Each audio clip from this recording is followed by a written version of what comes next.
Hey, it's Jason. I'm here with my 2008 Chevy Colorado. I've had it since 2010, and when I bought it, it had about 60,000 miles, and now I have about 190 plus thousand. This truck in my collection of cars is primarily used for business. Well, not primarily, it's 100% used for a small business I have. Going back and forth between the properties on the weekends and whatnot. I have not personally did any major maintenance to this vehicle. My Chevys, I hate to admit it, I just kind of do oil changes and the bare necessities without any other real preventive stuff. And my Silverado has close to 300,000 miles, and this baby just keeps chugging away. But I give my Land Rovers a lot of TLC in the collection I have. Why not give this baby just a little bit too? So I'm going to do a treatment of Seafoam in the gas. This basically is going to help keep injectors and whatnot clean. I have about half a tank of gas in this vehicle. I'm going to dump the whole bottle in, and it's very simple to do. You'll just go ahead and I use a funnel. Some people just use the can completely. I just put the funnel in, dump it in, and you're done, and drive. It will stabilize the gas, and it will also clean injectors and all that good stuff. On top of that, I'm going to do a top engine treatment of Seafoam. So you're going to take this little gizmo they give, which is really handy, and it's going to enable you to get it positioned where it needs to be with the actual throttle body, and you'll be able to clean it. And I'm going to show you step by step how to do it. I did this on the Land Rover. I'm going to show you in the Colorado. This is your air filter. Clean it on a regular basis. Mice and whatnot, if it sits, can get in there. This is your mass airflow sensor. You could either, and I'm probably going to hook it in right here. So I'm going to, and then your throttle body would be effectively up here.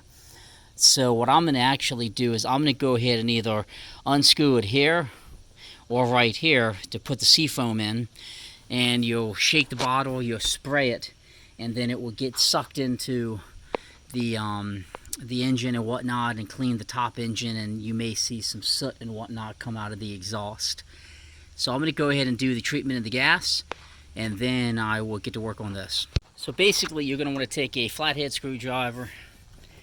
You're going to unscrew this guy just enough, and then you're going to want to pop this off. So again, air filter, mass airflow sensor, and then away it goes. You want to do it after the mass airflow sensor. And then you'll pop it off, and that's basically giving me access into the manifold area and whatnot of the vehicle. Then you're going to want to take this handy adapter they give, put it in here, and put that pipe back. Put the tube back on, and this is how you're going to inject the Seafoam when the car is running. So I'm going to lay this down, and then I'm going to take both hands and I'm going to hook it up and show you how it looks. So ultimately that's how it's going to look. And then when I take the Seafoam can, I'm going to hook to the red tube. It's your typical spray can like you'd have with WD-40. And you're going to want to shake it. And as the car is running at about 2,000 RPM, you're going to unload the whole bottle. And then that's going to get all that carbon and all that grime and all of that nastiness inside the top engine burnt up, and it will come out the exhaust. When I did this on my 2007 Land Rover, I didn't see any white smoke, but I know I did it right. I'm just going to take a testament that I did better preventive maintenance on this.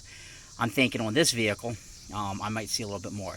So I'm going to get the car hooked up and running so I can begin to do this. Now, since I'm alone, the way that I keep it at 2,000 RPM is I just use an old painting stick that I have.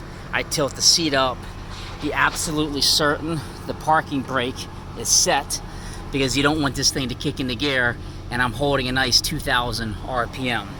And then I would go over here, and I'm going to hook the can up to the pipe after I shook it, and begin to spray. I have the can hooked up, and I'm effectively spraying this now directly in. And you're going to do this for about 7 minutes.